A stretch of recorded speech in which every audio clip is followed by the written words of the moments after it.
ರಾಜ್ಯದಲ್ಲಿ ರೈತ ಪರವಾದಂತಹ ಕನ್ನಡ ಪರವಾದಂತಹ ದಲಿತರ ಪರವಾದಂತಹ ಹೋರಾಟಗಳು ನಡೆದಾಗ ಜನಪರವಾದಂತಹ ಹೋರಾಟಗಳು ನಡೆದಾಗ ಸ್ವಲ್ಪ ತಿಂಗಳುಗಳ ನಂತರ ಆ ಹೋರಾಟಗಾರರ ಕೇಸುಗಳನ್ನು ವಾಪಸ್ ತೆಗೆದುಕೊಳ್ಳುವಂಥದ್ದು ಎಲ್ಲ ಸರ್ಕಾರಗಳು ಕೂಡ ಹಿಂದೆಯೂ ಮಾಡಿತ್ತೆ, ಇವತ್ತು ಕೂಡ ಮಾಡಿದೆ. ಈ ರೀತಿ ಹೋರಾಟಗಾರರ ಕೇಸನ್ನು ವಾಪಸ್ ತೆಗೆದುಕೊಳ್ಳೋದನ್ನು ನಾನು ಸಮರ್ಥಿಸ್ಕೊಳ್ತೇನೆ. ಆದರೆ ಯಾರು ಗಲಭೆಯನ್ನೇ ಮಾಡಬೇಕು ಅನ್ನುವಂಥ ಪೂರ್ವ ತಯಾರಿಯನ್ನು ಮಾಡಿ ಗಲಭೆಯನ್ನು ಸೃಷ್ಟಿ ಮಾಡಿದಾರೋ ಮತ್ತು ಅದೇ ಕೆಲಸವನ್ನು ಕಳೆದ ಹಲವಾರು ವರ್ಷಗಳಿಂದ ಒಂದು ಸಂಘಟನೆ ಹೆಸರಿನಲ್ಲಿ ಮಾಡ್ತಾ ಬಂದಿದ್ದಾರೋ ಅಂಥ SDPI ಮತ್ತು ಮುಸಲ್ಮಾನ್ ಗೂಂಡಾಗಳ ಕೇಸುಗಳನ್ನು ವರ್ಷ ಪೂರೈಕೆ ಆಗೋದಕ್ಕಿಂತ ಮುಂಚೆನೇ ವಾಪಸ್ ತೆಗೆದುಕೊಂಡಿರುವಂಥದ್ದು ಯಾವ ಪುರುಷಾರ್ಥಕ್ಕೆ? ಇದರಿಂದ ಸರ್ಕಾರ ಯಾವ ಸಂದೇಶವನ್ನು ಕೊಡಲಿಕ್ಕೆ ಇವತ್ತು ಹೊರಟಿದೆ? ಯಾರು ಸರ್ಕಾರಿ ಆಸ್ತಿಪಾಸ್ತಿಯನ್ನು ನಾಶ ಮಾಡಲಿಕ್ಕೆ ಹೊರಟಿದ್ದಾರೋ, ಸರ್ಕಾರಿ ಅಧಿಕಾರಿಗಳ ಮೇಲೆ ಗೂಂಡಾವರ್ತನೆಯನ್ನು ಯಾರು ಮಾಡ್ತಾ ಬಂದಿದ್ದಾರೋ ಮತ್ತು ಗಲಭೆಯನ್ನೇ ಮಾಡಬೇಕು ಅನ್ನುವಂಥ ಉದ್ದೇಶವನ್ನು ಇಟ್ಟುಕೊಂಡೇ ಯಾರು ಮಾಡಿದಾರೋ ಅಂಥವರ ಕೇಸುಗಳನ್ನು ಈ ಹಿಂದಿನ ಹೋರಾಟಗಾರರ ಹೆಸರಿನ ನೆಪದಲ್ಲಿ ತೆಗೆದುಕೊಂಡಿರುವಂಥದ್ದು ಸರಿಯಲ್ಲ. ಓಲೈಕೆಯ ರಾಜಕಾರಣಕ್ಕೆ ಒಂದು ಇತಿಮಿತಿಗಳಿದೆ. ರಾಜ್ಯದಲ್ಲಿ ಕಾನೂನು ಸುವ್ಯವಸ್ಥೆಗಳು ಸಂಪೂರ್ಣವಾಗಿ ಹದಗೆಟ್ಟಿರುವುದನ್ನು ನಾನು ನೋಡ್ತಾ ಇದ್ದೀವಿ. ಈ ಸರ್ಕಾರ ಬಂದ ನಂತರ SDPI PFIನ ಸಂಘಟನೆಗಳ ಬಗ್ಗೆ, ನಕ್ಸಲರ ಬಗ್ಗೆ ಮೃದು ಧೋರಣೆಯನ್ನು ತೆಗೆದುಕೊಂಡು ಅವರ ಎಲ್ಲ ಕೇಸುಗಳನ್ನು ವಾಪಸ್ ತೆಗೆಯುವಂಥದ್ದು ಮತ್ತು ಅವರಿಗೆ ಕ್ಷಮಾಪಣೆಯನ್ನು ಕೊಡುವಂಥದ್ದು ಸರ್ಕಾರದ ಧೋರಣೆ ಆಗಿಬಿಟ್ಟಿದೆ. ಇದನ್ನು ಸರ್ಕಾರ ಎಲ್ಲರೂ ಒಂದು ಕಡೆಗೆ ಸ್ಪಷ್ಟ ಮಾಡಬೇಕು. ಪೊಲೀಸ್ ಅಧಿಕಾರಿಗಳು, ಜಿಲ್ಲಾ ಪೊಲೀಸ್ ಅಧಿಕಾರಿಗಳು ಇದಕ್ಕೆ ಒಪ್ಪಿಗೆ ಕೊಟ್ಟಿದ್ರಾ? ಒಪ್ಪಿಗೆ ಕೊಟ್ಟಿದ್ರೆ ಯಾವ ಕಂಡೀಷನ್ನಿನ ಮೇಲೆ ಒಪ್ಪಿಗೆಯನ್ನು ಕೊಟ್ಟಿದ್ರು? ಇಂಥ ಗಲಭೆಕೋರರ ಕೇಸನ್ನು ವಾಪಸ್ ತೆಗೆದುಕೊಳ್ಳುವಂಥ ಉದ್ದೇಶ ಸರ್ಕಾರಕ್ಕೇನಿತ್ತು? ಎಲ್ಲ ಒಂದು ಕಡೆ ತನ್ನ ಮುಸಲ್ಮಾನ್ ವೋಟ್ ಬ್ಯಾಂಕ್ ದೂರ ಆಗ್ತಾ ಇದೆ ಅಂತ ಗೊತ್ತಾದ ಮೇಲೆ ಸರ್ಕಾರ ಒಂದರ ಮೇಲೆ ಓಲೈಕೆಯನ್ನು ಮಿತಿಮೀರುವ ಪ್ರಮಾಣದಲ್ಲಿ ಇವತ್ತು ಸರ್ಕಾರ ಮಾಡ್ತಾ ಇದೆ.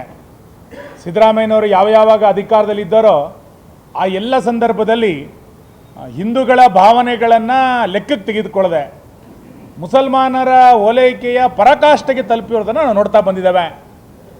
ಟಿಪ್ಪು ಜಯಂತಿ ಆಯಿತು, ಮುಸಲ್ಮಾನರ ಕಾಲೋನಿಗಳಿಗೆ ಕೋಟಿಗಟ್ಟಲೆ ಹಣವನ್ನು ಕೊಟ್ಟಿದ್ದಾಯಿತು. ಹಿಜಾಬ್ ಪ್ರಕರಣ ಇತ್ತೀಚೆಗೆ ಯಾರ ಬೇಡಿಕೆ ಇಲ್ಲದೆಯೂ ಕೂಡ ಸರ್ಕಾರ ದಿಢೀರ್ ಅಂತೇಳಿ ಆದೇಶ ಮಾಡಿಬಿಟ್ಟಿದೆ. ವಕ್ಫನ್ನು ಇವತ್ತು ರಕ್ಷಣೆ ಮಾಡಲಿಕ್ಕೆ ಹೊರಟಿರುವಂಥದ್ದು ಆಸ್ತಿಗಳನ್ನು. ಅಂದರೆ ಈ ರೀತಿ ಒಂದಾದರ ಮೇಲೆ ಬಾಂಗ್ಲಾದೇಶದಿಂದ ಬಂದಂಥವ್ರನ್ನ ರಕ್ಷಣೆ ಮಾಡೋದು, ಅವರಿಗೆ ಮನೆ ಕಟ್ಕೊಡ್ಲಿಕ್ಕೆ ಸರ್ಕಾರ ಹೊರಟಿರುವಂಥದ್ದು, ಇವೆಲ್ಲವೂ ಕೂಡ ಓಲೈಕೆ ರಾಜಕಾರಣ. ಈ ಸರ್ಕಾರದ ವಿರುದ್ಧ ಜನಾಕ್ರೋಶ ಇನ್ನೂ ಭುಗಿಲೇಳಲಿಲ್ಲ ಅಂತಾದರೆ, ಹಿಂದೂಗಳು ಸುಮ್ಮನೆ ಕೂತ್ಕೊಳ್ತಾರೆ ಅಂತಾದರೆ ಎಲ್ಲ ಓಲೈಕೆಗಳು ಮುಗೀತು.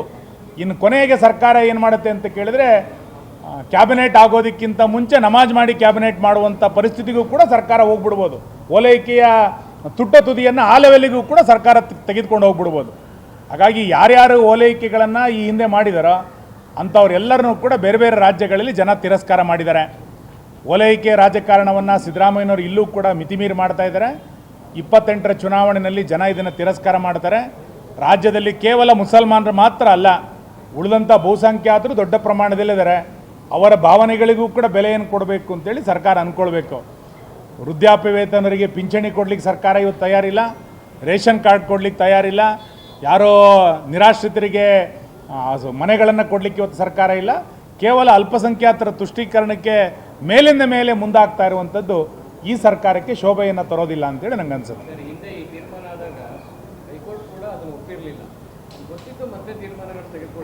ಅಲ್ಲ, ಒಂದು ಕಡೆ ದಾವಣಗೆರೆಯ ಉಪಚುನಾವಣೆಯ ನಂತರ ಎಲ್ಲ ಒಂದು ಕಡೆ ಮುಸಲ್ಮಾನ್ ವೋಟ್ ಬ್ಯಾಂಕ್ ದೂರ ಆಗ್ತಾ ಇದೆ ಅಂತೇಳಿ ಸರ್ಕಾರಕ್ಕೆ ಅನ್ನಿಸ್ತಾ ಇದೆ. ಆ ಕಾರಣಕ್ಕೆ ಈ ಎಲ್ಲ ಪ್ರಕ್ರಿಯೆಗಳನ್ನು ಇವತ್ತು ಸರ್ಕಾರ ಮಾಡ್ತಾ ಇದ್ದಾರೆ. SIRನ ಬಗ್ಗೆಯೂ ಕೂಡ ಸರ್ಕಾರ ಯಾಕೆ ಇವತ್ತು ತಕರಾರು ತೆಗಿತಾ ಇದೆ ಅಂತ ಕೇಳಿದರೆ, ಭಾರತೀಯರು ಕಾಂಗ್ರೆಸ್ಸಿನಿಂದ ದೂರ ಆಗಿಬಿಟ್ಟಿದ್ದಾರೆ ಅಂತ ಅನ್ಸಕ್ಕೆ ಶುರುವಾಗಿದೆ. ಹಾಗಾಗಿ ಯಾರು ಅಕ್ರಮವಾಗಿ ಬಾಂಗ್ಲಾದೇಶದಿಂದ ಬಂದಿದ್ದಾರೆ ಅಂಥವರ ವೋಟ್ ಬ್ಯಾಂಕಿನ ಮೇಲೆಯೇ ಕಾಂಗ್ರೆಸ್ ನಿಂತಿರೋದು. SIR ಬಂದಾಗ ಮತಪಟ್ಟಿಯ ಪರಿಷ್ಕರಣೆ ಆದಾಗ ಆ ಬಾಂಗ್ಲಾದೇಶದ ಮತದಾರರು ದೂರ ಆಗ್ತಾರೆ ಅನ್ನುವಂಥ ಭಯದ ಕಾರಣಕ್ಕೆ ಅದನ್ನು ಕೂಡ ದೇಶಾದ್ಯಂತ ಇವತ್ತು ವಿರೋಧ ಮಾಡ್ತಾರೆ ನೋಡ್ತಾ ಇದ್ದೀವಿ. ಅಂದರೆ ಭಾರತೀಯ ಮತದಾರರು ಕಾಂಗ್ರೆಸ್ನಿಂದ ದೂರ ಆಗಿದ್ದಾರೆ. ನಮಗೆ ಬಾಂಗ್ಲಾದೇಶದಿಂದ ಬಂದಿರುವಂಥವರು ಅಕ್ರಮವಾಸಿಗಳ ಮೇಲೆಯೇ ನಾವು ನಿಂತಿರೋದು ಅನ್ನುವಂಥ ಮೇಲೆ ಅವರನ್ನು ಸಮರ್ಥನೆ ಮಾಡಿಕೊಳ್ಳಲಿಕ್ಕೆ SIR ಅನ್ನು ವಿರೋಧ ಮಾಡಬೇಕು ಅನ್ನುವ ಮಾನಸಿಕತೆಗೆ ಸರ್ಕಾರ ಹೊರಟಿದೆ.